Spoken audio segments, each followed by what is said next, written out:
McKenna Denson says she has had threats since she filed her high-profile lawsuit, but nothing like this. I think the attacks are all related to my case against the church.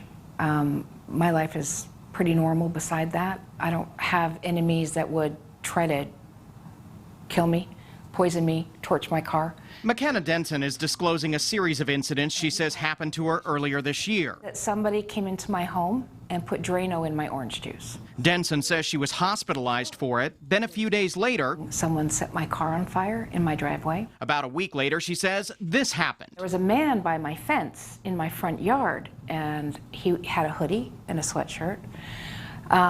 Couldn't really see his face, but I jumped off my porch. Don't ask me why I do this. My first response was, well, what are you doing? And I jump off my porch, and then someone came around behind me. Denson says she was tackled and wound up in the hospital for a broken nose, wrist, and finger. The people fled. Police in Colorado confirmed to Fox 13 they are investigating all three incidents. I have no name. I have no identity of who was behind the recent attacks. There wasn't a whole lot they could do, they said. Denson says she believes it is because of her high-profile lawsuit against the Church of Jesus Christ of Latter-day Saints. She's suing the church, alleging she was raped in 1984 at the Missionary Training Center by its then-president, Joseph Bishop.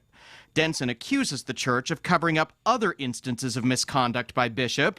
She says she's speaking out about the attacks now to show she won't be intimidated. But at this point, I feel like the more public that information is, the safer I am. Denson says she's now taken precautions for her personal security, but she tells Fox 13 she will not be silenced. When I went public, I was fed up with not being allowed to know what happened in this particular case with Joseph Bishop.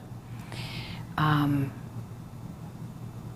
I am not okay with that.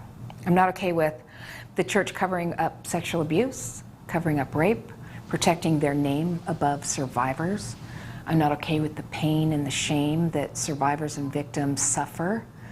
Yeah, they need to own it. They need to apologize, and they need to go through and make policy changes so that people are safe in the church.